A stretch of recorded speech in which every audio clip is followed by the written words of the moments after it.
We're live.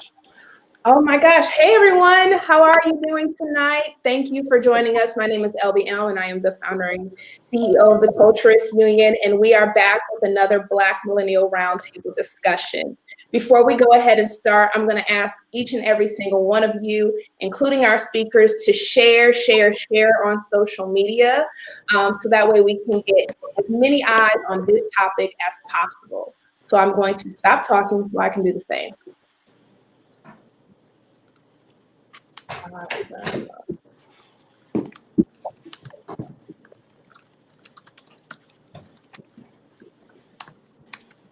All right. So while you guys are sharing, I'm going to go ahead and tell you a little bit about it. No, it's yes. Hey, Robert, you crashing the party? How you doing? All right. While Robert's dealing with his technical issues and everybody else is sharing, I'm going to tell you a little bit about the Culturist Union. So the Culturist Union is a digital platform that is centered around the social and economic empowerment of Black creators and entrepreneurs. What that means is that we do everything Blackity-Black to help our people grow and succeed professionally and creatively and culturally.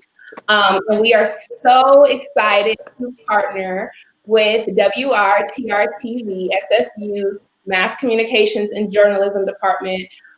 We have our director here, Mr. Will Martin. So kudos to you. Thank you for partnering with us on this platform tonight. Thank you.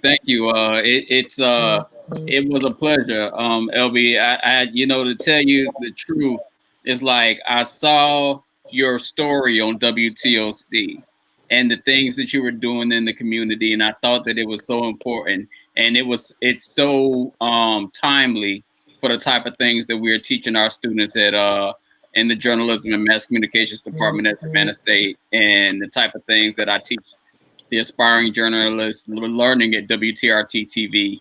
And so it was only natural for our two organizations to link up and do an event together. And I think this is this esteemed panel and yourself, I think this is going to do a lot of good. We're going to have a lot of good conversation tonight. So thank you for doing this. Awesome.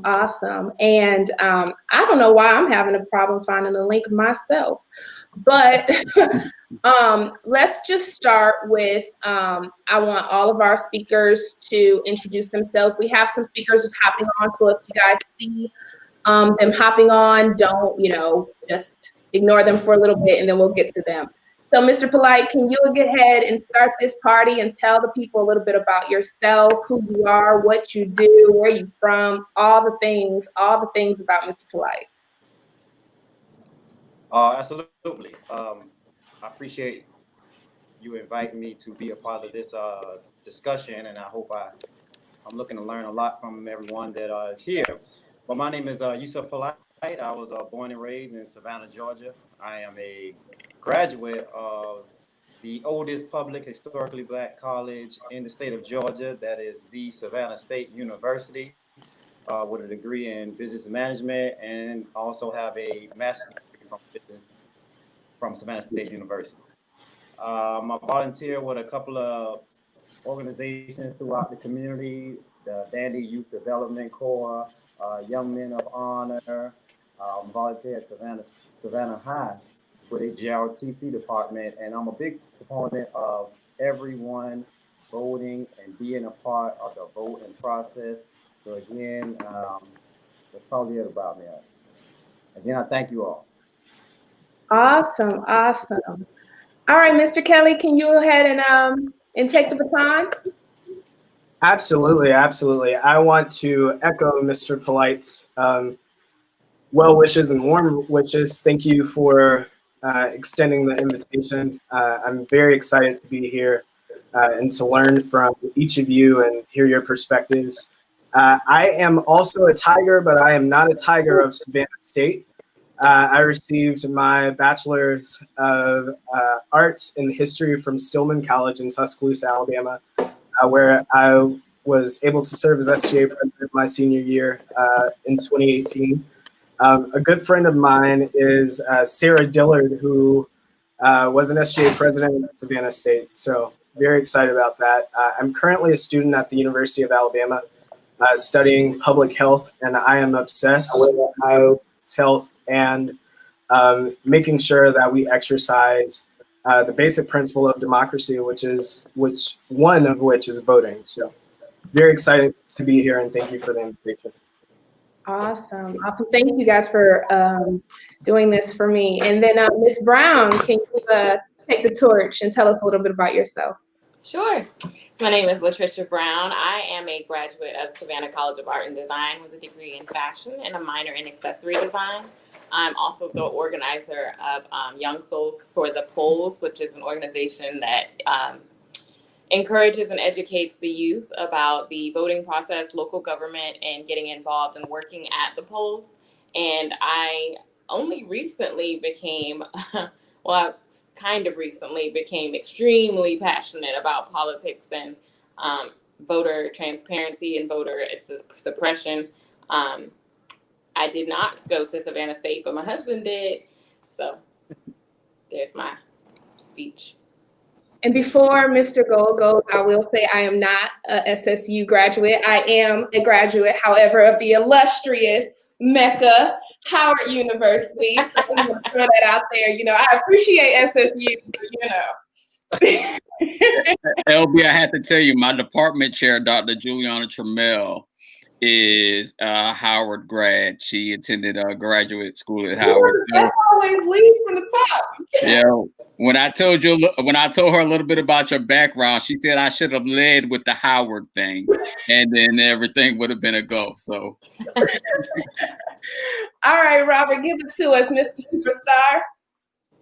Oh no, listen, I want to first say I'm so excited to be here. Thank you so much, LV and the Culturalist Union, for having this platform and opportunity. Forgive me, y'all. My Wi-Fi is trying to stop me from being great today here, but we're going to keep it moving. My name is Robert Gould, and I am not an HBCU grad, but I'm feeling the love. I'm living my dream out tonight, being connected with all of you guys. I'm a graduate of Berklee College of Music. I'm the president and CEO of RG Media Affiliates, and I have a marketing and media firm here in Savannah and also in Atlanta. And right now, my current project, which I'm so passionate about, and you'll see in my background, I'm still here at the office as we're 5 days away from hopefully electing the next chairman of Chatham County, Chester Ellis. I've been his campaign manager for the last 8 months, which has been amazing. And so it's so important that we vote. It's so important that we are so active in this season, none other than before. And so I'm excited to do that. And I heard my brother mention Juliana Trammell, and Mike Trammell and Juliana are my family. Like, they're my blood. Mike is one of the whole reasons why I went to Berklee College of Music. And so make sure you tell him I said, what's good, what's up? And I'm going to tell her that I saw you on here as well. She also, when she saw you on the flyer, she immediately contacted me and she told me that y'all were kinfolk. So the love is mutual between you and the Trammells. Trust me. Great. Thank y'all. Awesome. So let me tell you guys a little bit about how this program is going to work. As speakers come in, we'll allow them to introduce themselves. This is a non-partisan discussion. All of it is in love.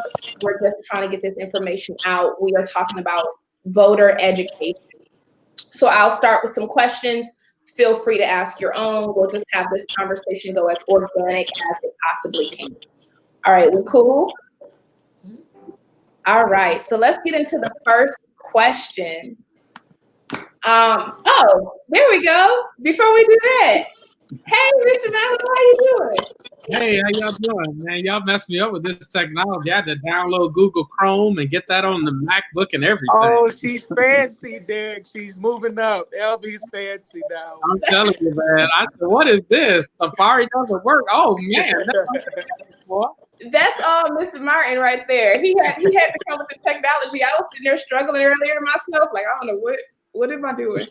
Hey, I felt like I was in the Senior Citizen Club and I just got on Book of the Face for a minute. Yes, you're not alone. Y'all know we had to do it big tonight, so. Awesome. So tell the people a little bit about yourself, okay? Oh, definitely, man. I'm a Savannah native. I grew up on 36 Waters here in Savannah. I'm a graduate of the Herschel B. Jenkins High School, class of 2007 in the building. All right, Warriors. Warriors, yeah, Warriors in the building.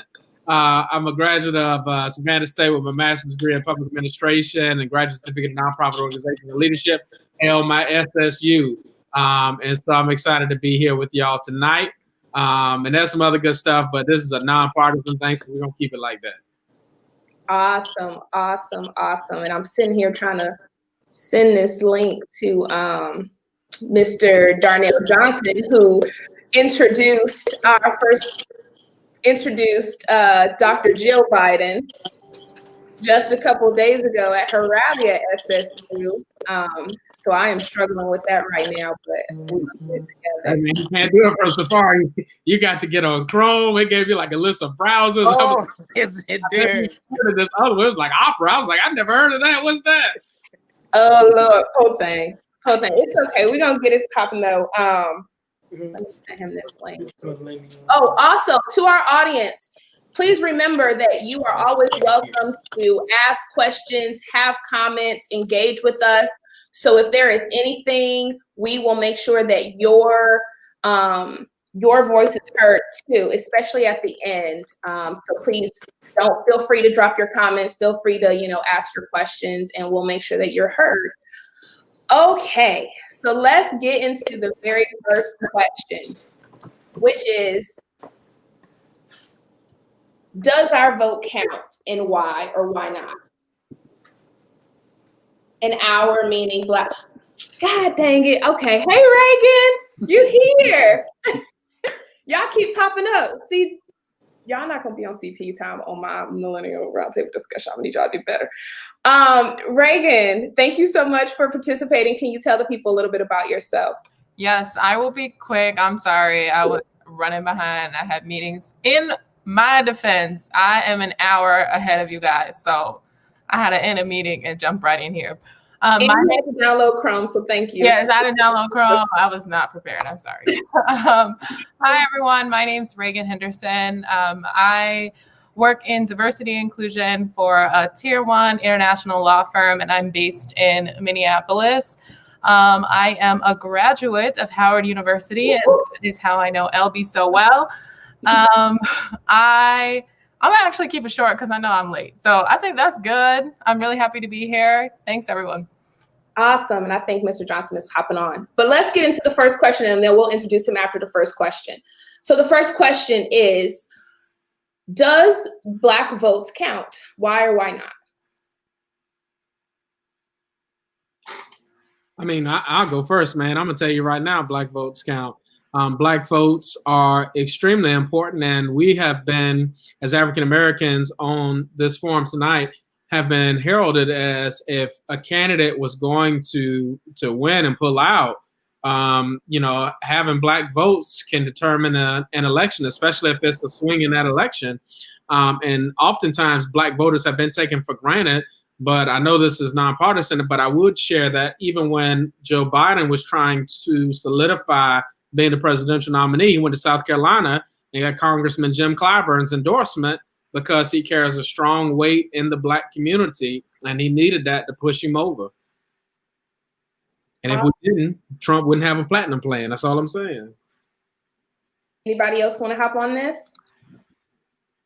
I'm in full agreement that the Black votes count, and that is evident by how much focus and energy both campaigns from both the Democrat and Republican parties are focusing on Black voters and getting Black people to vote for them. And, throwing out things like what they're going to do for the Black community and what they're going to do for Black people and what has not been done by either party in the past. They're both focusing a lot on that. If you harken back to the last presidential debate, that was a complete question. What about, social injustice, the things the plight that Black people in the Black community are facing right now, and what are you going to do to help? So, these things wouldn't be at the forefront of campaigning topics if the vote didn't count, because why waste the energy? So it's important, and it's important that we get out and exercise that vote and exercise that right, because if we're not going to vote anyway, they're going to overlook us moving forward. So why do you think people think that our vote doesn't count?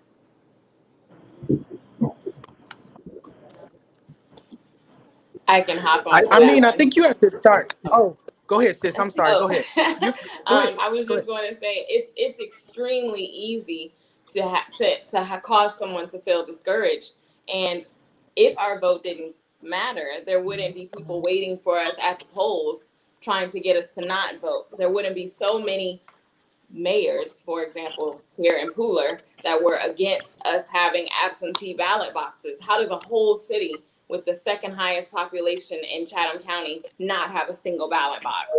There's clearly a reason that they're trying to deter us from voting. Our vote definitely counts. We just had a special election on June 9th, I believe, where they had to do a recount, and the winner only won by 19 votes. Yes, our vote counts. Sorry. No, you're good. You're good. I mean, I want to echo just exactly what you said. And I think the mere fact that we are in such a high demand, I think what we also have to do is take accountability to flip it on its head and say, hey, look, not just, do other people think do we count, but we have to own that we count every single day. And I think it's so important that we do have an agenda. I mean, every community has an agenda, and I think we have to really fine tune on what that looks like. And our agenda isn't the agenda of our forefathers. Our agenda isn't the agenda necessarily of just our ancestors. We also have issues that we have to be progressive with now that include diversity and inclusion at a whole different level. So I think we have to spend some time on not just, making sure we hold them accountable, hold ourselves accountable too, and figure out what that agenda is. Everybody has one, but what is it, Well, let's go into the next question then. Oh, go ahead, Reagan. I'm sorry. I just wanted to answer your question, because I think, what you asked is, why do you think people don't think our vote matters? And I don't know if you're speaking about the Black community generally. Am I breaking up really bad? No, but if you are not speaking, let's put it on mute so we can get rid of this echo or feedback.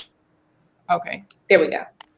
Okay, great. Yeah. I think, to answer your questions, I think what happens is, and I'm sure everybody can agree, is right, our vote really matters. And a lot of times politicians recognize that. And so there can be pandering, right? Like, I'm going to speak about your issues and the things you want to see with your community. And then when they get elected, those issues that we thought about aren't being addressed, and they aren't addressed. So then it feels like, yeah, my vote doesn't matter, because what I actually voted for, the things that I wanted to happen didn't happen. And so I do think that is one reason why, especially in our community, I think there is a lot of upset around, does it really matter to vote? Because what I want to happen doesn't happen. So I just wanted to answer your question. I do think voting matters and is important, but I think that's an important thing to clarify.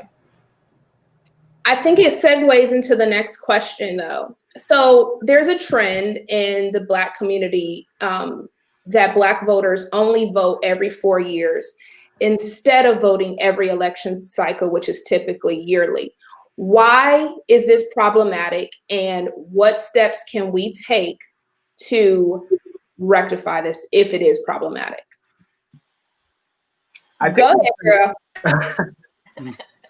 Okay, so I am so passionate about this, because I feel like that the main issue is that we don't have that engagement at a young age. When I was growing up, and I might be showing my age here, we had Schoolhouse Rock singing about how a bill becomes a law.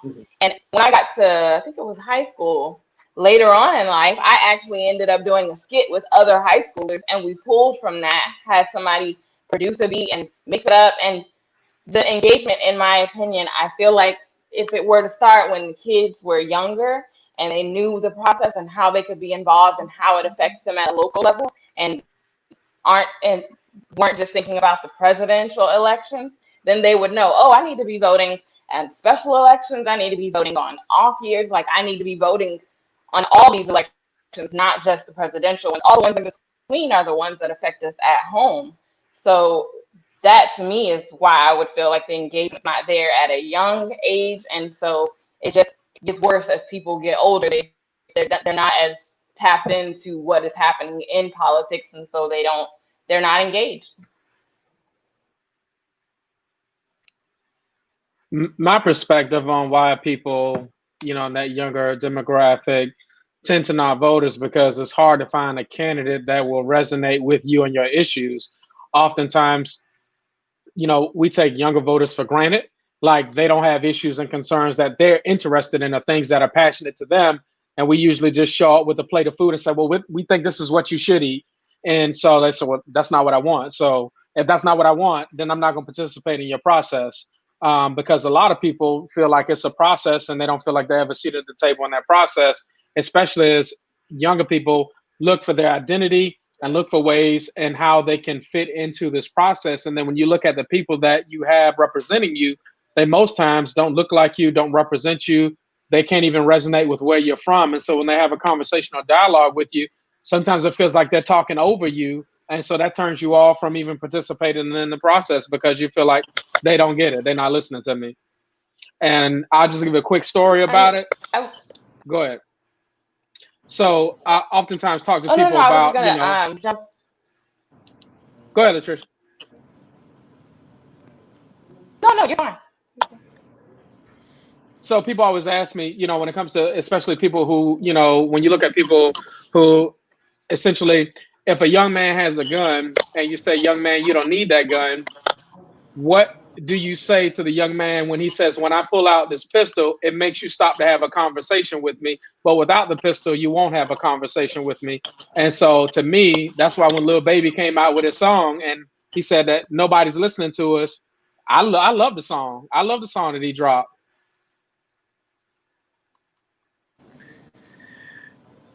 Yeah, I mean, I think that's a good point. One thing I want to note, I also think in our community, LB and all my brothers and sisters here, is that democracy is not seasonal. And I think particularly in the Black community, we've made democracy a part of a get out to vote hashtag or get out to vote, being excited about a movement or person. Like I'm not excited unless Bernie Sanders is running or unless, Barack Obama is running or unless Hillary Clinton is running or, and nonpartisan, even if you're conservative, I don't want to leave you out unless John McCain is running or, wherever you're at, or Kanye West is running. We have made democracy into a season instead of an everyday lifestyle. And so when we bridge that gap of what Latrice is saying too, when we start teaching democracy in our communities and our homes first at an early age, not just the importance of voting, but why we vote, why we put people in office, why we elect elected officials, why it's important to take the census, then you change the mindset on the whole idea system of voting in the first place. And so until you understand that, you can't understand what it means to stand in line and click that button on a screen. It's more than just a season. Well, then that's the next question. Why does voting matter? Why? Are you throwing it back to me? What was the question? Why does voting matter? Yeah, Robert, go ahead. You just said people need to know why. Right. Why it matters. So then the question is, why does it matter? Right. So, I mean, he just made a very, very pertinent point about democracy being a lifestyle and not just this season or, another holiday. I've, as a historian, I've gone back this year to really break down the civic lessons of democracy. Like the word democracy literally breaks down into people rule. And I think we forget that the people that we choose to represent us have to really put our issues out there. Those are the people that are representing our issues. And that's what the vote comes down to, is the person who's in the Senate chamber who has one of 100 votes and is making that decision on behalf of all of the people in your state. And there are so many levels to that, like Latricia said, and I'm so sorry if I mispronounced your name, but like she said, it doesn't just start at a presidential level, but it's local. It's local. Most of the decisions affect our everyday lives, like 98% of the issues that we really have are local issues. And so, you know, that's where it is. That's why voting itself matters. That one little thing we do maybe once or twice a year. And also too, I think that, you know, when we talk about, okay, so why does it matter? I mean, why do you stop at a red light? Why do you, you know, put on, you know, why do you go at a green light? Some of these questions I think we give to ourselves as excuses. And I'm not, this isn't a tough love. You know how you had that one uncle or that one auntie who, no matter what, you know, they're coming back to you with that right, left hook. This is just the truth. Some of these things are just to be self-evident. You have no choice. Once you are born into this space, once you are fortunate to either be born or, you know, you gain access as a citizen here in the United States, democracy, you are entitled to it. Why not know about something that you are entitled to? And that means that you have to learn the system, learn how it goes. And when you learn a system, then you are able to make the change that you want to make. You can't argue with me about, you know, oh, well, my taxes are too high, or, oh, I don't understand this. When you haven't voted, when you haven't made or played part in the system, you are ultimately making a space for you to have a voice in a system when you are active in it. Yeah, Robert, one of the things that you said that I really think is important, and LB, it kind of gets back on your last question, is I do think, and like you said, there is such a lack of education around understanding what different positions do, because I think, right, your point is that like you just stop at a red light because you do, and really you stop at a red light because you learned what a red light does to protect you, right? Right. We need to learn, like as a community, we really need to learn what these positions do. And president isn't the only person who has power in this country, and really isn't the most powerful person, in my opinion, in this country. And so when you start learning who does what, the things that you're passionate about, you're going to know, okay, I need to go vote on my, you know, judges. I need to go make sure that I'm voting for the judges that I want, because they're going to control who gets put in jail. Like that's so important. And so you have to understand who does what and why they do it. And that is simple research. And I hope as a community, we get together and really talk about that, because it's not just who, it's really the what. So I really want to tap into that. But first, I really want to introduce our speakers that hopped on a little bit late, starting with Mr. Darnell Johnson, our local celebrity right now. Mr. Johnson, can you tell the people a little bit about yourself, Mr. Speaker? How you doing, everyone, ladies and gentlemen on the panel at the round table with me, and the ones that are watching. My name is Darnell Johnson. I'm native of Detroit, Michigan, born and raised. I graduated from Detroit Central High School. I did 8 years in the United States Marine Corps. After my tour in the Marine Corps, I decided to come to Savannah State because I always wanted to go to HBCU.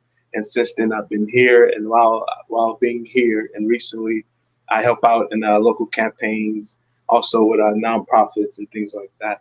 And that's all about me, Ms. LB. Thank you for the time. Absolutely. And Ms. Taylor, thank you so much for participating. Can you tell the people a little bit about yourself?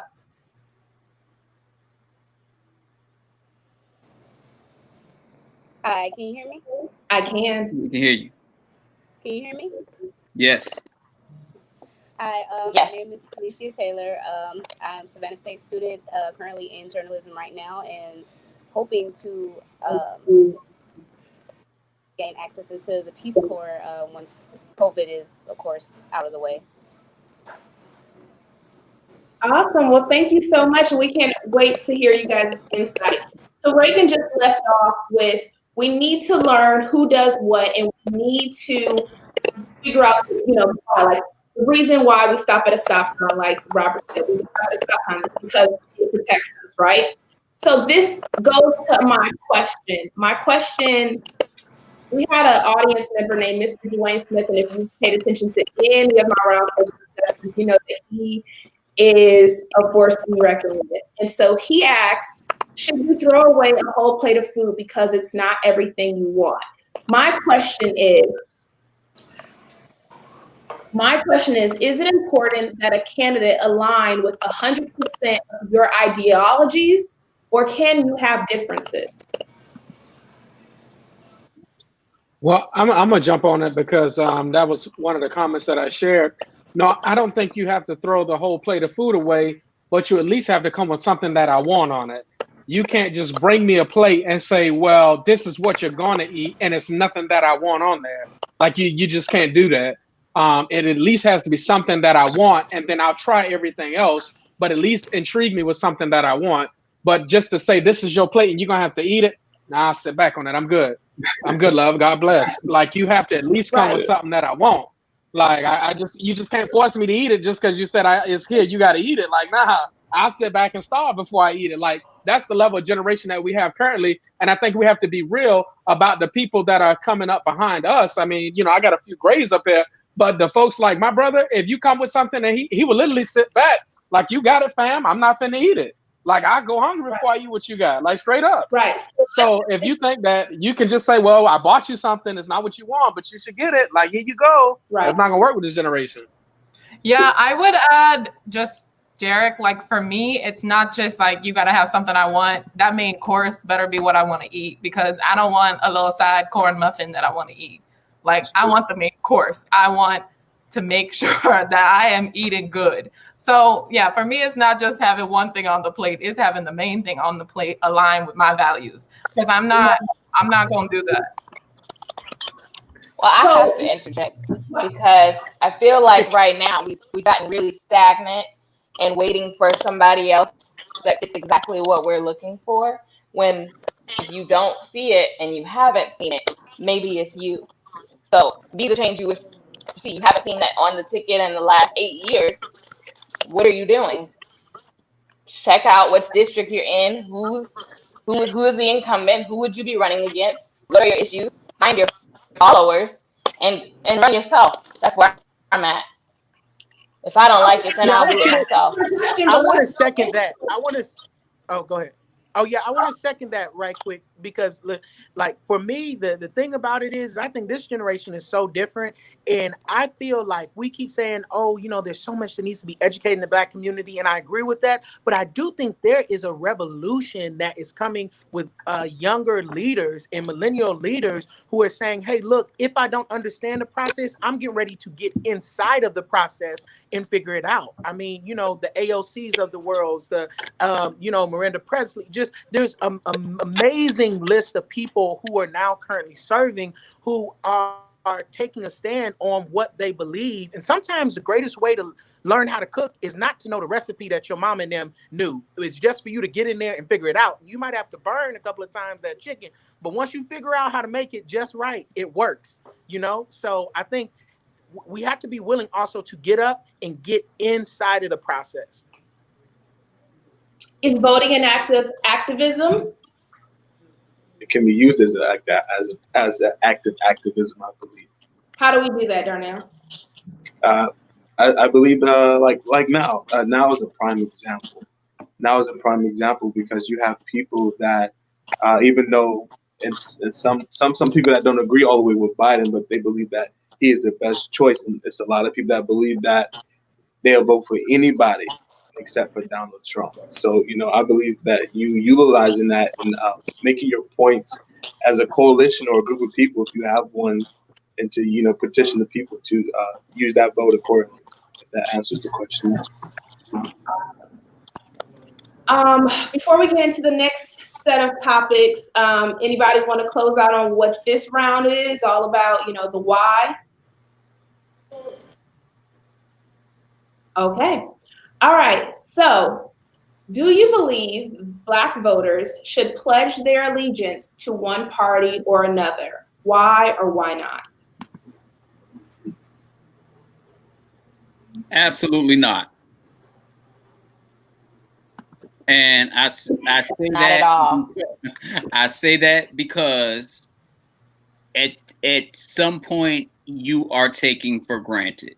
So if, let's say hypothetically, it is assumed now that the African American voter will vote Democrat, then why do they need to campaign to us? Why do they need to talk to us? Why does a conversation need to be had? Why do the Republicans need to look our way? Why do they need to talk to us if we're going to vote Democrat anyway? So the vote needs to be germane to the interests. If the interest of the candidate of the party running is the same, if the interests align with the African American community, then there's where the allegiance lies. So you can't blindly say the African American community needs to vote one party or the other just because it's tradition or that's how my mom and them voted or whatever the case is. Do your research. Know who's running. Know the platform. Know the what's at stake. Know what you're voting for. But then make an educated decision based upon research, facts, and knowledge, not upon tradition. Tradition will mess up the vote, and that's a proven fact. So absolutely not. It should not be just a blind loyalty to one party or one candidate or the other. It's just not healthy. Well, do you think that Black voters, that we should be monolithic in our approach?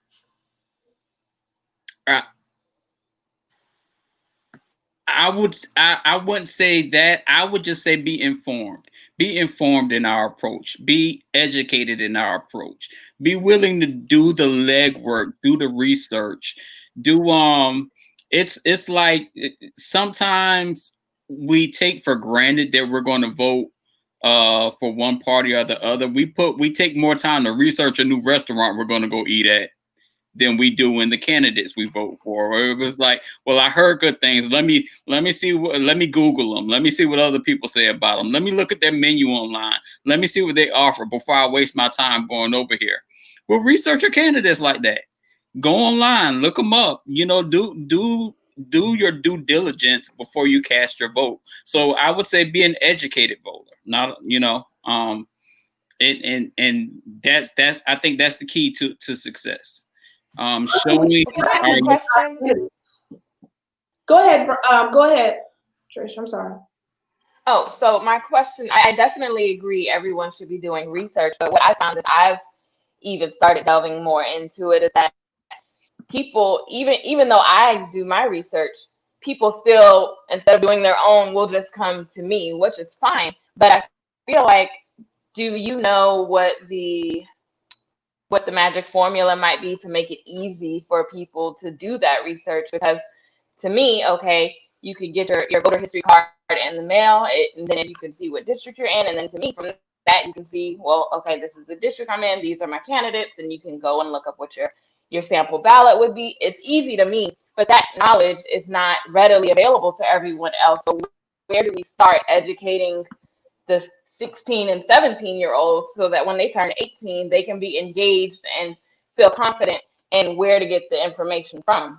Derek, I want you to answer that question because you just won a candidacy. How would you encourage people to research you and vet you to make sure that you were the candidate that they wanted to vote for? So I think it all comes down to the person, who you are, where you're from, and how you resonate and how you connect with people. And when people see you, they can tell if you're going to be approachable. They can tell if you're going to be down to earth or if you're going to be unapproachable, because anybody can put anything on the website. Anybody can put anything on whatever you want to talk about, but people have to really know you as a person. They have to know that if it was something going down and I needed somebody to speak for me, would this person show up for me? And I think when I look at just me, myself, when it comes to people who voted for me, I think people who voted for me knew that whenever they call me, they know I'm going to show up. If they have an event, I'm going to pull up. If they buy something and selling tickets, I'm going to buy one. And I think that makes the biggest difference in the candidate running is they know that this person is going to support me and my community. So yeah, I could ride with this person. Absolutely. Marcus Well, Thompson. I kind of meant even a little bit deeper than that. Yeah, Robert, will you take that question? How can we vet properly? How can we vet these candidates? How can we make it easy? I mean, a lot of it. So it's twofold. The first part of it, and I'm in the thick of it right now because I'm a campaign manager for someone who's running for the largest seat in the county, in Chatham County, which is almost over 300,000 people, close to 300,000 people. And so it's so daily a thing that we try to figure out in our camp on how do we best reach our voters, how do we best reach out to everybody in the county, and then how can we tap into our message and make sure that everybody knows the message that we're trying to get across. And the truth of the matter is that no matter what you do, you may not touch every single person. So the power from a candidacy side of it, from the person who's running, who Derek can probably attest to it, is that the one person that you get a chance to be in front of, you have to be as authentic as you can be, as genuine as you can be to who you really are, so that that person will go and tell 10 people. I mean, that's how politics, that's how running a campaign works, is you're not just relying on, the 300,000, you're relying on that one person who gets to talk to you, who reads your website, who sees your social media, that resonates to go tell 10, to go tell 20. And your job is to ignite something inside of those people. And so I flip that on the opposite side for voters. You have to be really intentional when you want to vote to make sure you are looking for that thing that ignites you, that thing that makes you say that you feel that they connect with you the most, that you can honestly share with your 10 friends. And that can move the needle, And then I want to go back to one quick thing that was said earlier. I think when we talk about, should we self-identify? Do we all because you're, Black or African-American, that you have to go with the Democratic Party, or you have to go, if your parents have been Republican, you have to vote conservative? I think the answer to that is really you have to understand, go look at your party's history first, because I never want to claim something if I don't know what I'm claiming. So know your party's history, know the platforms that they stand on. They all have national websites. So understand that first. Then after you understand that, see what resonates with you, because there might be some issues that you might be in the middle, in between the road on, and that's okay. That doesn't make you any less of a Democrat, any less of an independent, any less of a Republican. Know it for yourself. And once you know it for yourself, that changes everything else. So do your research, do your homework. You got to go on social media. You got to go on websites, but you have to find that thing that ignites you the most about a candidate. Absolutely. Marcus Thompson posted ballotpedia.com, vote411.org, a great resource for voter information. But I'm glad that you said that, Robert, because we be right here. We be right here. You said the next question, which is, can you explain what does the political spectrum from left wing to right wing mean to you? And what ideologies fall in between those spectrums? So basically what I mean is, what does left wing mean to you? What does right wing mean to you? And what falls into those spectrums? Quinn, we haven't heard from you in a minute. Can you drop some knowledge for us? Oh, wow. I was just telling you that there was feedback. I wasn't going to answer, but the question was, what does left wing mean and what does right wing mean? It means so many things. I think on the topic of us having or any voting block really being monolithic. So if we're looking, we were just talking about race. So if we're talking about race, left wing and right wing policies as far as, so it seems now right wing means super conservative when it comes to everything. So money, social issues, and left wing seems to be super liberal when it comes to everything. And just generally, that's where I am. We're so polarized that if you don't lean left or you don't lean right, we don't really have centrists anymore that are Democrats or centrists that are Republicans. There are a few, but you're not necessarily claimed if you don't if you're straddling the fence. And I think that's what one of the biggest issues in this country right now is. Like, you're not allowed to have different opinions when you identify as a certain with a certain party, left wing, right wing.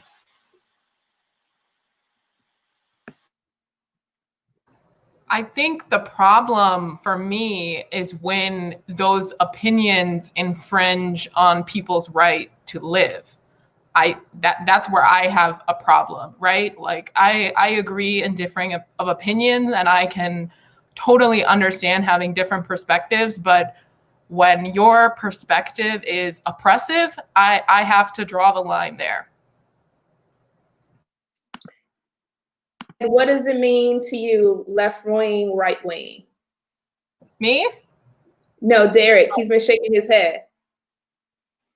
No, I mean, definitely. I mean, when you talk about left wing, you are usually viewed extremely liberal. And if you're right wing, you're viewed extremely conservative. And so, but the problem is that when you have people who may be on the left and people who may be on the right, you can stand in the middle of the crossroad and not be on the right and not be on the left, but everybody's yelling at you, hollering at you, like, you need to be on my side, you need to be on my side. No, I'm in my own lane.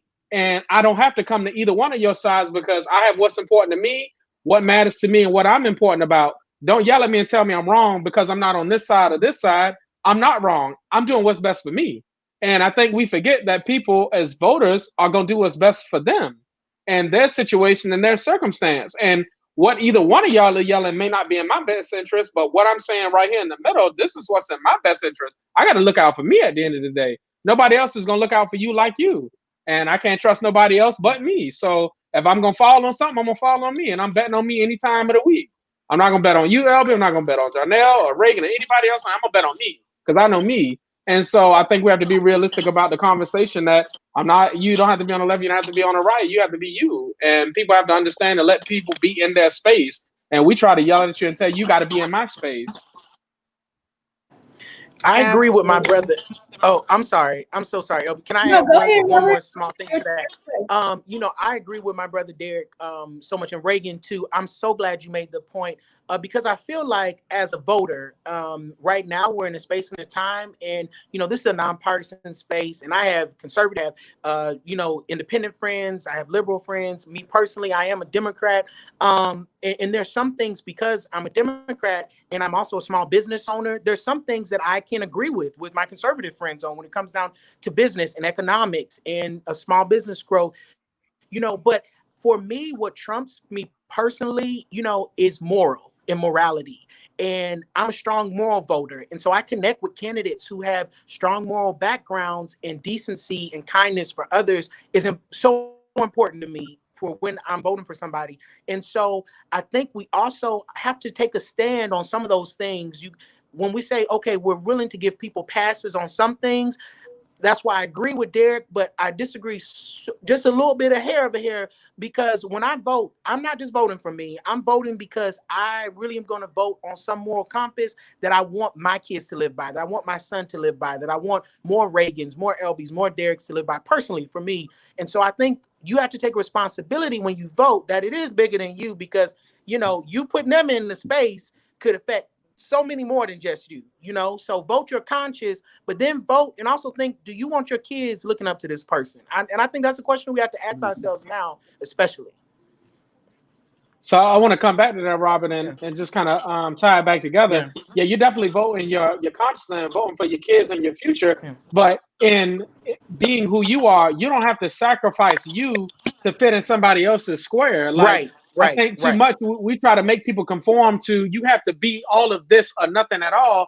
And that makes people feel like they're less than people. Like, if I'm not all that you want me to be, then I'm not nothing at all. No, I am somebody and I am something, and I agree with you on this, and this, but I still got to be me in the process. So help include me in your process. Don't just say, oh, well, you ain't got everything I like, so I can't ride with you.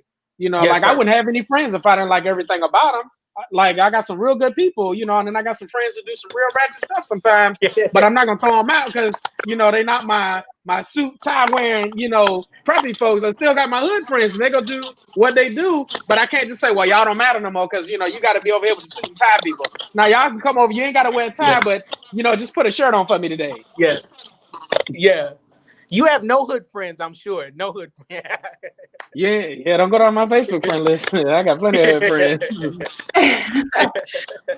Awesome. So we have a question from the audience, and it says, which ties into what you and Robert are talking about, spot on.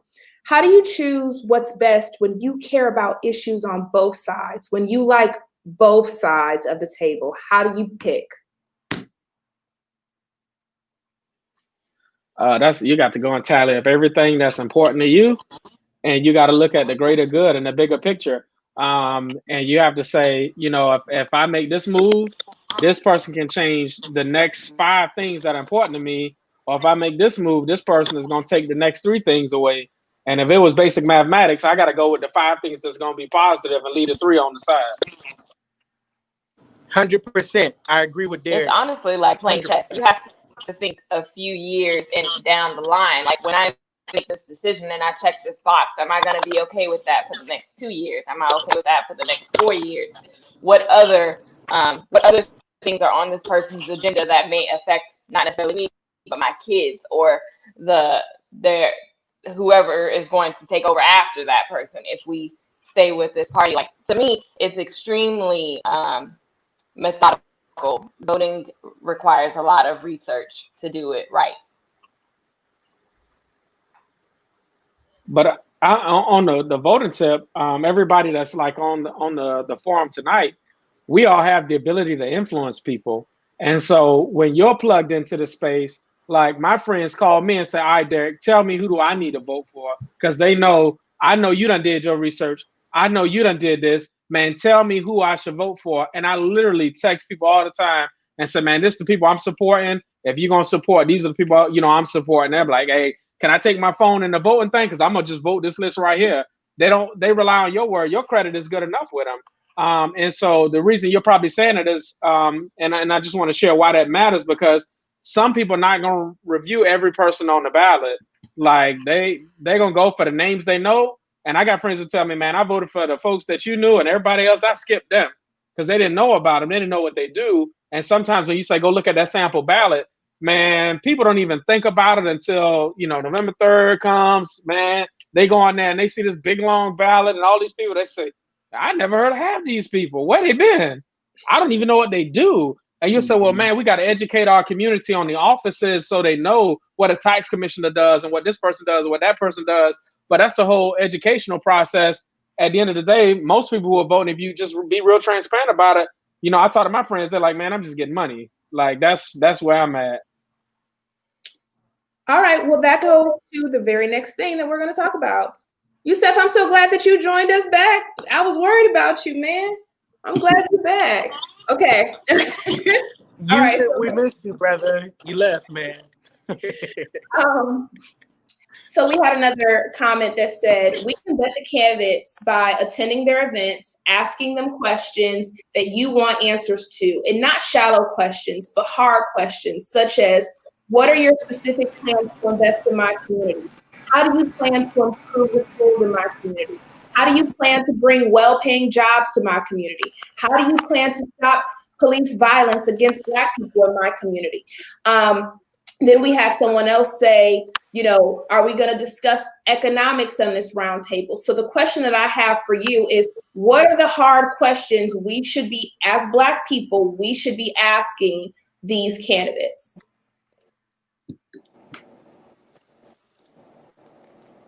I say budgeting, funding, money. Money is a big thing. Not money. Also, ask them about, you know, try to get their background, their personal beliefs to help you understand them better. But don't antagonize them or look at them different because of that.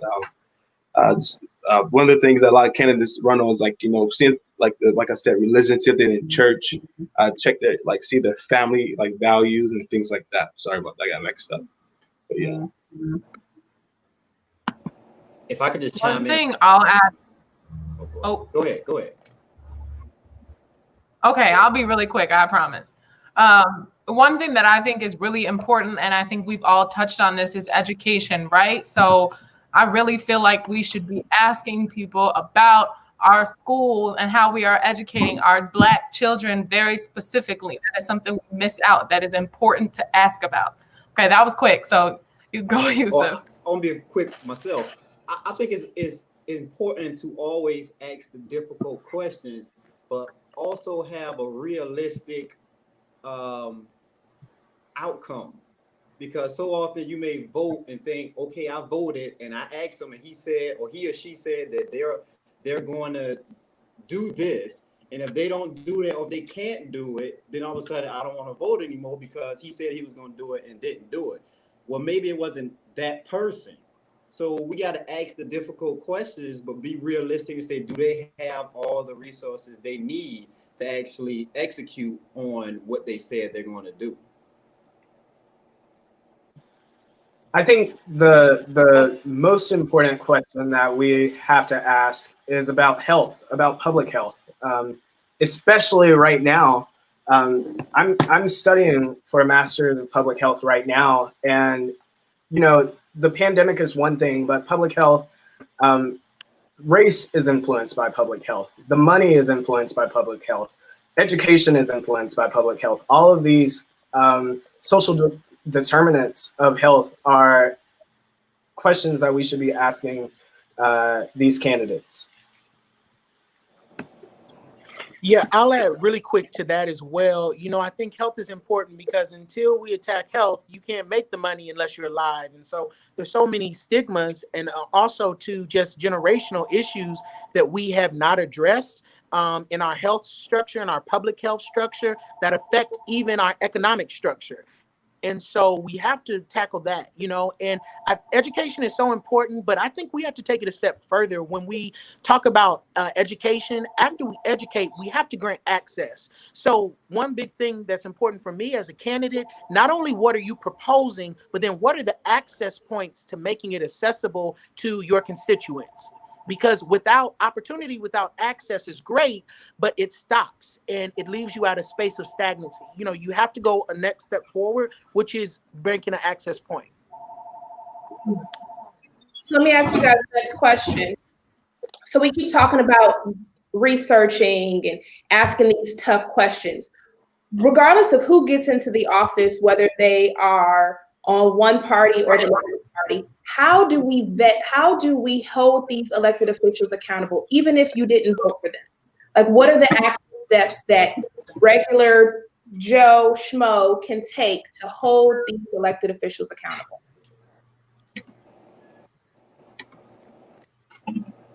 So that's where you have to use your voice to make noise. And so, say my candidate that I'm supporting, that Robert is supporting for county commission chair, doesn't win. I got to hold the other person accountable, even more so because they have a duty to represent me because I'm still a citizen and I'm still a constituent. Whether I voted for you or I didn't, you still have to represent me. And so you have to listen to my issues. And by the way, I'm gonna show up with a few hundred folks who agree with me on this issue. And the loudest noise that's made is when you put somebody on Front Street and you say, listen, this is an issue that's important to us. We are not going to move until you address or deal with our issue. They're most likely going to deal with your issue. Like when we talk about the Voting Rights Act, it wasn't because President Johnson wanted to do something great. It's because we wouldn't move out of the way. And I think that's how we have to move in this current season, in this space now, is to say this issue matters to us. And if you don't hear us or do something about it, we're not going to get out of the way because you can't sweep us under the rug this time. Exercising the right to vote is the number one way to hold elected officials accountable. If you don't do the job you told us you were going to do, we will replace you with somebody that will do the job. And so that's why the vote is important. That is the number one way to hold elected officials accountable. We will fire you and get somebody that will work for us.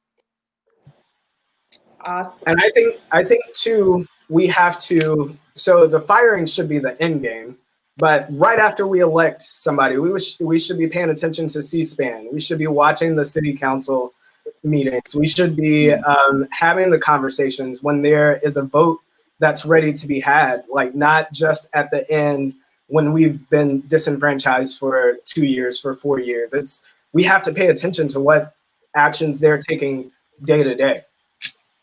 I think the number one takeaway about this is elected officials can be fired. I love what Marcus Thompson just said in the comments. He said, how do we hold them accountable? We reach out to them to request virtual town halls. And then you set your Google notifications for updates when your local elected officials are visiting or holding council meetings, and you show up and you show out. I think that is great. Go to city council meetings, right? So then that's another thing. How do we, so for instance, Savannah was great at doing this last year. When Mayor Van Johnson got elected, he changed the city council meetings from, I think, like twice a day, right? Or something like that. So 2 meetings a month in the evenings. Right. So people could be able to go, because at one point in time it was in the middle of the day and people had to work. So how did that happen? How could, if another city didn't have that, how could those citizens get something like that done? Like, what action steps could they take to hold their city council accountable? Right now, They could communicate with other city, like for instance, like in Savannah, they have community presidents, they have stakeholders, and people in the community are well known that has a following, even pastors, churches, synagogues here. So you could gather, communicate with those people your issue, and come up with a resolution on how to solve it. And one of the ways to solve is always like petitioning the council, petitioning the city manager. It's depending on which, if it's a small mayor, strong mayor system. Learn what type of systems you have. Learn the mediators for your council between the community council. Use your resource officers, and also use data to support what will make what the difference would be if those things were changed and allowed. Let's talk about that a little bit, Darnell, before we go on. What, for the people, what is small and big?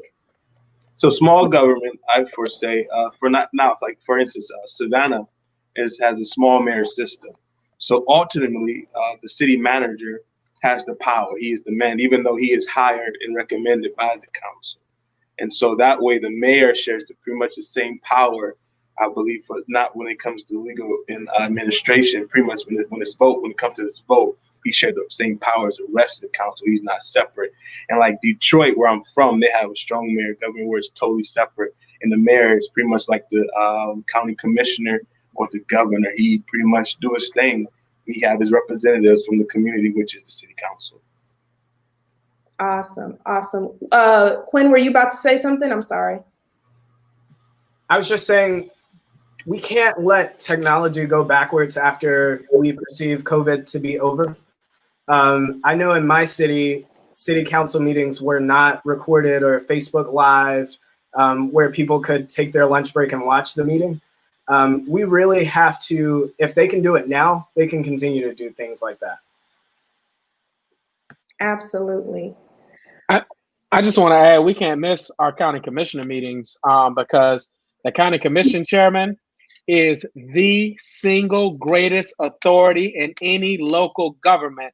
The county commission chairman in Georgia is the extension of the governor's office. No mayor can enact legislation on a local ordinance that would supersede what that county commission chairman would allow them to do. If there's a declaration of emergency order, if a mayor put that out, the county commission chair could rescind it. They can unilaterally trump any mayor. The county commission chair seat is so important because that person has the ability to declare local states of emergency. No one can evacuate unless the county commission chair says so. If any local municipality puts out an ordinance and the county commission chair feels that it supersedes, they can trump it at any time. So that county commission chairman we got running in Savannah, that's a very important race because that person has the power to act and do anything. The city of Savannah can do it, but if Port Wentworth, Tybee, Bloomingdale, Thunderbolt, and any of the other municipalities say, oh, we ain't participating in that, well, the only person who can trump them is that county commission chair. So going to county commissioner meetings are important, and trying to get those meetings allocated to in the evening so citizens can understand and participate, because that's where the lion's share of your money is going. The largest share of tax money is going to the county. Everything that runs is through the county, and then municipalities enact around them. So that county commission chair seat is more important than we think. We think the mayoral race is so important, but the person who has the biggest budget is your county government. And that's where you also want to make sure you have representation. And we so quietly allow city government to consume us. County government is just moving under the radar under us. I hope that all these audience members are loving all of these gems that are being dropped on this Millennial Roundtable tonight. We just learned about big mayor government, little mayor government. We just learned about how important the county commissioner seat is, all of that. And the question that I have following up on that is, what is the presidential election even important, or is lower elections important? Or are they the same?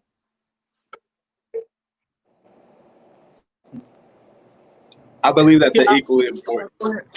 I believe that they're equally important, and I believe that in order for us to really understand our vote when it comes to the presidential election, I encourage everyone to study electoral college and know what the electoral college is. I will explain it, but it would take some hours, and if it would have so you can have that authentic and thorough understanding. Understand it different; they're equally important.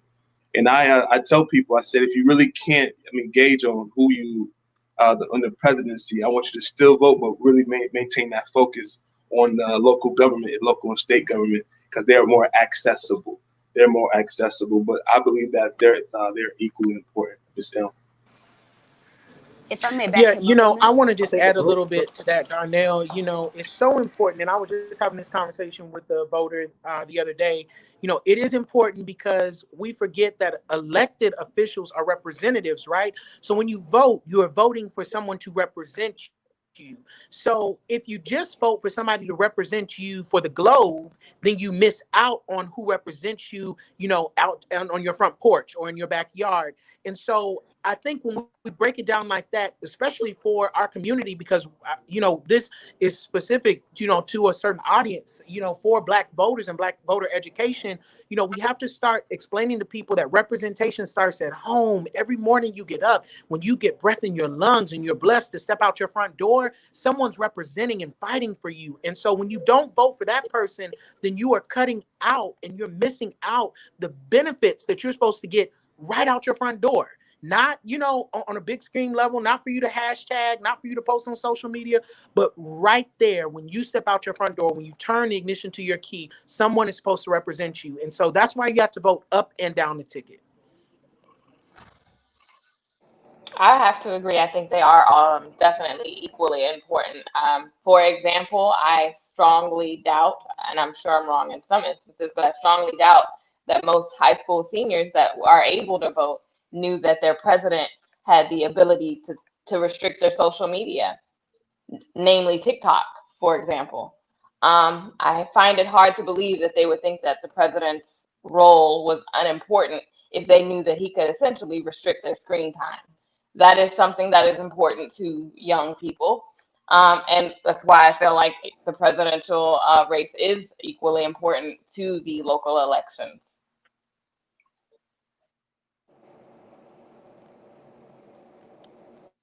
Awesome. Okay. Anybody else have something before we go to the next question? All right. So the last question for each of you before we get into comments from our audience is, what do you want to tell our audience members about how important it is for Black voters for vote, especially the election is this Tuesday? What do you want to tell if you had 2 minutes to share? If I may. Go ahead. Especially when it comes to the Black vote, because I'm still dealing with family members of myself that just don't see the interest or why it is important for them to vote. I know this one is it's been beaten over the head many times, but let's start back with our ancestors who fought so hard trying to get their right to vote. If nothing else, I do believe that we do owe them that, to get out here and learn about a government that was not set for us from the beginning. Learn the ins and outs, learn how to maneuver with it, because it's always changing. And we always say we want to change. Well, then let's make this change right here. Awesome. Reagan? I'm calling on people. Okay, you want me to go next? Okay, I'm a little bit of the same. I think, for me, voting is about a lot of things, right? I think we have a history of really fighting for our rights, and this is an opportunity for us to really make some significant change. And so voting is the way we do that. And I think a lot of times in our community, we deal with so much hardship that we feel like we can't do anything. It's not gonna get any better. And it's like, this is a way to actually make it better. And like Jamisha said, like for me, I mean, at the bare minimum, I can honor my ancestors who fought. Some of them died for me to have the right to vote. So for me, not voting is really spitting on their graves. And I will never in my life do that. So vote. Quinn?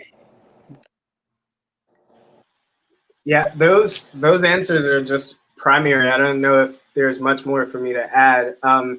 The buzzwords right now are diversity, equity, and inclusion. And it's a buzzword to so many communities, but when it comes to reform and making this democracy a more perfect union, it starts with voting. It starts with zeroing in on the people who have a message and who have a plan and who can show us how to get to where we need to go, the people who are going to work for us on a daily basis. And the only way democracy works, the only way it works is through that vote. That's what we have. That's our rule as people, as patriots, as people who are a part of this country. Nothing in this country happens by circumstance.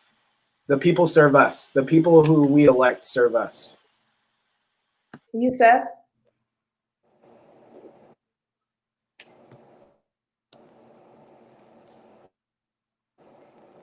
Great answers from everyone, and I wholly believe in all the answers that were already said.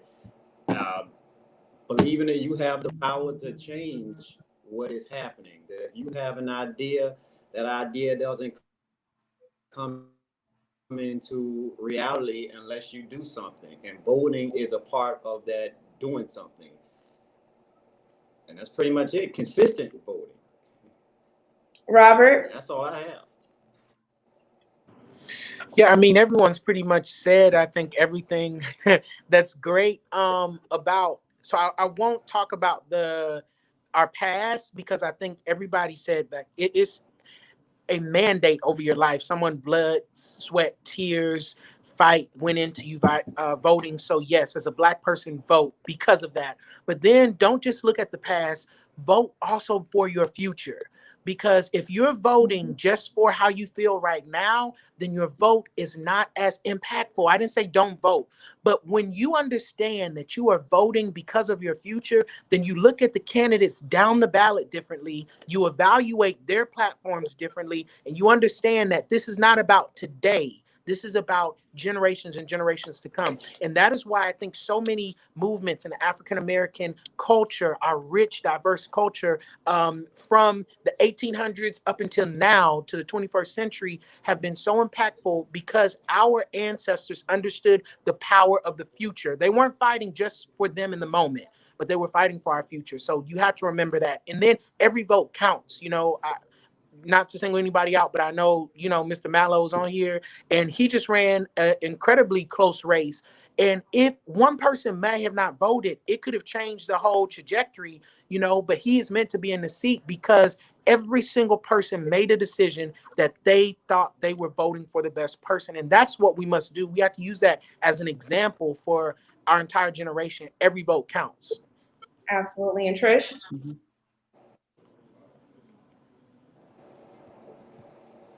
So I just started watching The West Wing, and I'm honestly going to pull a quote from the president on there. The decisions are made by the people who show up. So if you don't show up to the polls, you're not making a decision. Other people are making it for you. Nobody's speaking for me. So I'm going to show up because I want to say how I feel and the way I want to say it. I don't want to let someone else determine my future, my children's future, and their children's future. I'm going to show up because I want to be the one to make the decision and not be left to deal with whatever consequences happen because I felt discouraged and didn't show up. So absolutely. Before I let Mr. Martin say his last words, I'm going to just talk about what Marcia Thompson said, which was exactly what I was going to say, is that the further you get from the top of the ticket, the more important it becomes to your household. And I know we talked about this before, but the things that matter most to the Black community: police brutality, the prison system, the prison pipeline system, economic empowerment, Black women, healthcare, dying at a disproportionate rate. All of these things can be voted on. Our sheriff is usually voted or an elected official by somebody that we vote into office. And so when you recognize that the smallest things could have changed the trajectory of our history, if the people, in Minnesota would have voted for a different sheriff, we would have had a different outcome. We wouldn't be having protests. You get what I'm saying? So we have to think about how these things impact our community, and our culture and the things that we're fighting for, and why it's so important for us to vote, because it literally is a life and death situation. And so I'm going to pass that on to Mr. Martin to go ahead and tell us your last words, sir. I don't watch the West Wing, but the quote Trish just threw out there was absolutely beautiful about the people that make the decisions are the ones that show up. I hearken that back to something my grandmother used to say. My grandmother would prepare dinner for my sister and I. And my sister was spoke out a lot more than I did when we were younger. So every day she'd say, "Hey, what do you guys want to eat?" And I would be quiet, and my sister would say what she wanted. And when it was time to eat, I'd be like, "I don't want this." And she said, "Well, you didn't say anything when I asked, what do you want to eat? What do you want? A closed mouth doesn't get fed." And so I relate that now to voting. When you're asked, who do you want to vote for? What do you want? What do you want for your community? What do you want to happen? What are some of the things you need to see happen? And you don't say anything. And then when you get what you get, and you be like, "I don't want this." Well, when we ask you what you wanted, you didn't say anything. That's what it's like to vote. That's why it's important to vote now, because if you get what you get and you didn't say anything when it was time to say something, you cannot speak up then. It's too late at that point. You just get what you get, you eat it, and you be quiet, because those that made the decision spoke up. Absolutely. Malcolm X said the same thing. He said he realized that when he was the loudest, he got what he wanted. Out of all, I think his parents had 6 kids. So he said he made the most noise and he was able to get what he wanted. And everybody else had to sit back and be quiet. So let's get into these comments before we close out, you guys. I think we talked about all of this. Marcus Thompson, he has been on here, and he is a candidate for, I think, the 164th district. And although this is a bipartisan, nonpartisan event, we will tell people to vote for who you think is the best candidate up and down the aisle. But I will say that Marcus Thompson is a great man. And so we're very glad that he is participating in this forum with us today. And he said, we must teach our children at home first, because there is a reason why voting is not taught in schools. The same reason they make it as difficult as possible to vote. They don't want true power of a voting electorate to manifest, because the popular vote would change the entire power structure of the city, the state, and the nation, and they're just not ready for that. Any comments on that before we go to the next statement?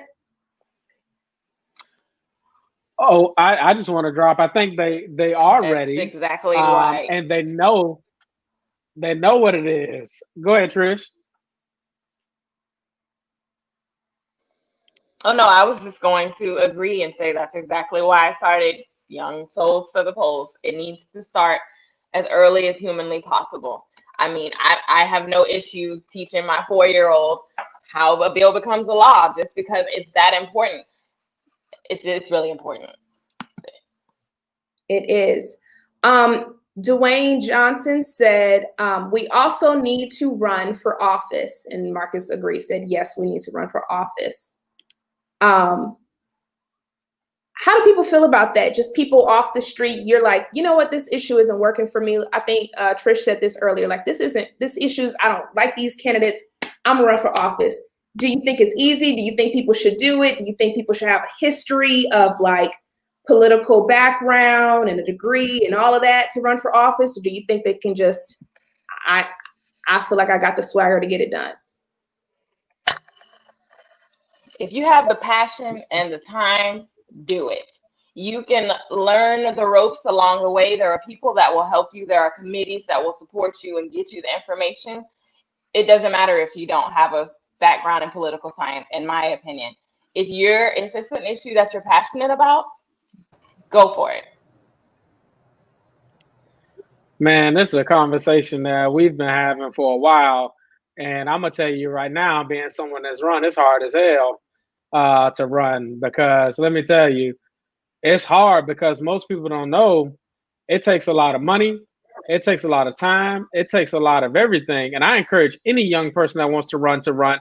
Don't let anybody tell you you can't because you're not the pedigree they're looking for, or you're not all that they want to be, because people like to cherry pick the people they want to be in whatever space and place. And the time for that, in my opinion, is dead and gone. You're not going to cherry pick. People are jumping out and running because they want to run. And I think it's terrible that there are some people who decide they want to be kingmakers and pick the next person for this one and this one and this one and this one. And then somebody pops up and runs and they're like, you're not that one. You got to go back. Oh, you got to wait your turn. And I think we're in the generation, and I'm going to drop the hell word one more time. The hell with waiting on your turn. My turn is now. My time is now. I don't have to wait until I'm 50 or 60 or 70 to jump out and run. If I want to do it, I'm going to do it. And you know what? My community and the people who, support me going to ride with me, and those who don't won't. And you don't have nothing to lose. And I think one of the biggest things that I gained from jumping out and jumping in the water with both feet first is, man, forget them people. If they don't want you to run, guess what? Forget them people. If you want to do it, do it. If they tell you you can't, forget them people. They're not nobody bigger to put you in no heaven or hell. Forget them people. Bye. Absolutely. All right, we had another comment that said, I think, in the great words of Derek Mallow, forget them people. Forget them people. LB, can I say one more thing to that? Like, I love that. I love that concept. Forget them people. Please do. But also, I want to encourage you to learn those people, because sometimes I think we get in a space where we see people do it, and we're close with Derek, we're close, with these folks, and so we say, hey, I can do it too. Yes, you can do it too, but be knowledgeable. Learn your craft. I'm such a craftsman, and I want to, and this has to do with voting, but just for our kings and queens who are watching, who are out here, especially the millennial generation, we have been pegged as this popcorn generation, microwave generation. Stick your talent in an oven and it pops up. You can be the best artist. You can be the best doctor. All you have to do is watch a YouTube video. But the truth of the matter is that your talent is a gift. And so a gift is processed. It goes through, a space where it learns the systems, operations. It learns how to best do what you do so you can authentically give it to the world. So please study first. Like, study why do you want to do what you want to do, and do it to the best of your ability. But don't be jankety. Please. We got enough jankety folks out there. We don't need nobody else being jankety. Awesome. The next comment. No. Like, tighten up. Come correct. The next comment says, I think we should pledge allegiance to our ideology and not a party. We should align with a party that represents the majority of our ideals. Because parties will take voters for granted when voters don't show up and flex their political muscle at every election. That's why the majority parties only show up to churches around national election time, but ignore the needs of the community. Anybody have any thoughts around that? Miss LB, if we may, can I go back to the last question about running for office? So I believe, like, first and foremost, you should check with your family to make sure that you have your family support. Your family is grounded. Second, your finances, like Derek said, is very expensive. It is very expensive. You need that to run like a well-oiled machine. Thirdly, make sure that you've been active in your community, not just on one board, not just sitting on a particular, in an organization, sitting in a particular position and think that's good. Just make sure that people have seen you. Make sure that you have put some blood, sweat, and tears and a little skin in the game. Like they say out here, they say, make sure you collect your bones somehow, some way. And be passionate, be genuine and be passionate. Because sometimes passion could turn something into something else. So I say be genuine. Be genuine when you do it, and be honest and truthful.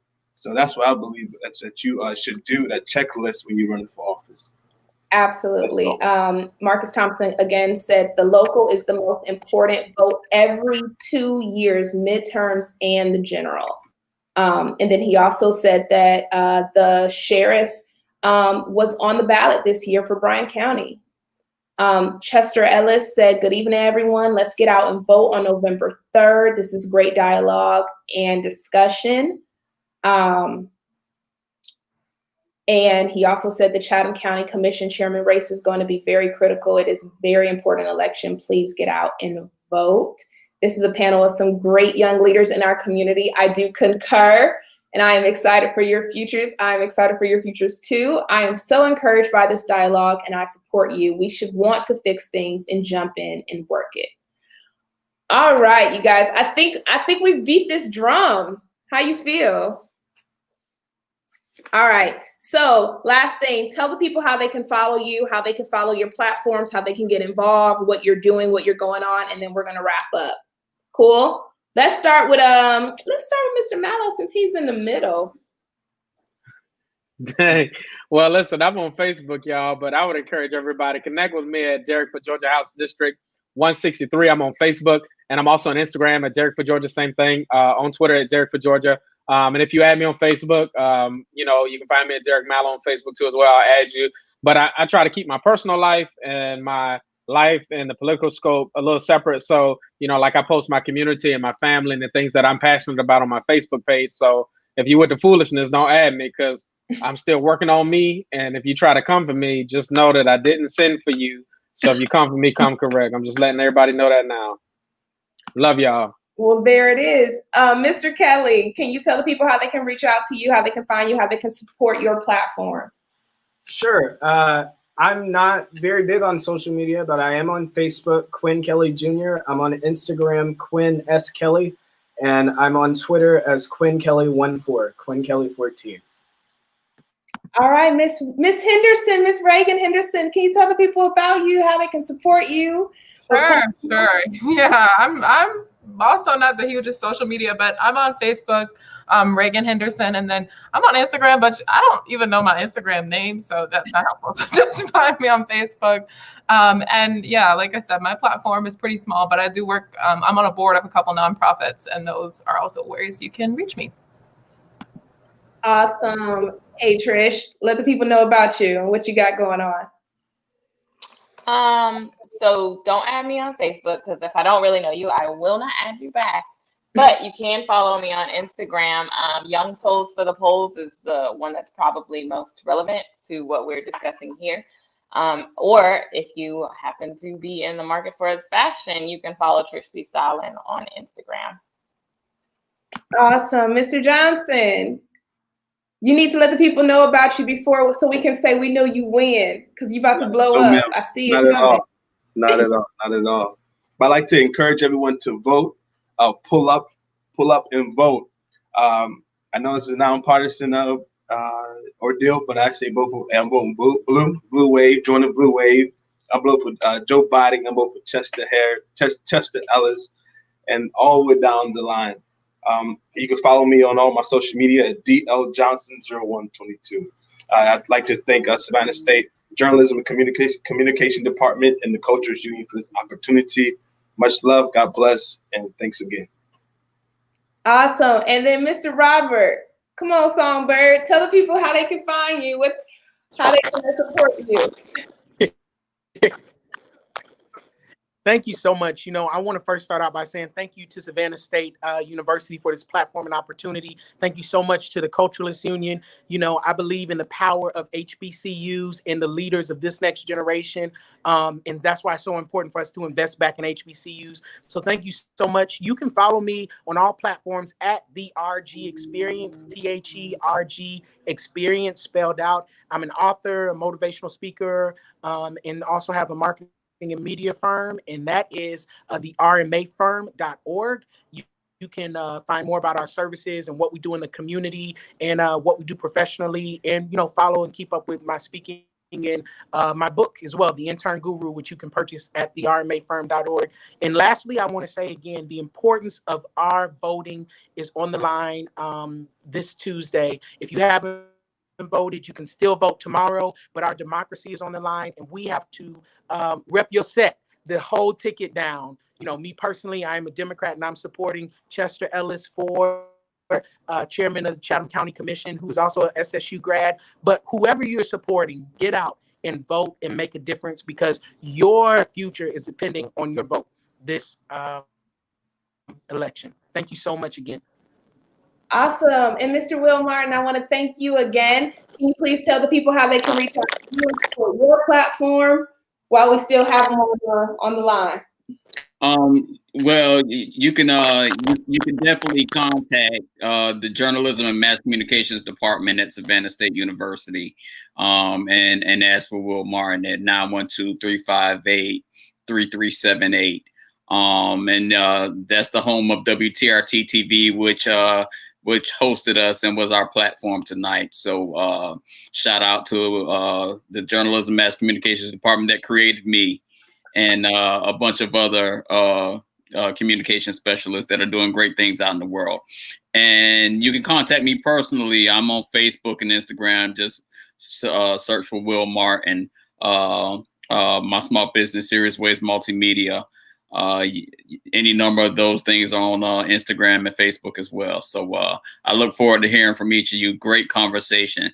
Thank you all. LB, you're a rock star. And thank you. Thank you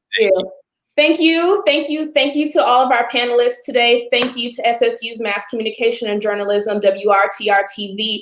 Please follow them. Follow each of our guests. They are doing amazing things. I cannot thank them enough for sharing their time. Thank you to our audience members for giving us your time and we hope that the information was pertinent and beneficial to you. You can follow the Culturist Union on all platforms at the Culturist Union. We are here to serve you. If you have any ideas for our next Black Millennial Roundtable discussion, drop them in the comments. I will be following up in those comments. Again, you can follow me on at LBElm, but I promise you, you probably don't want to do that.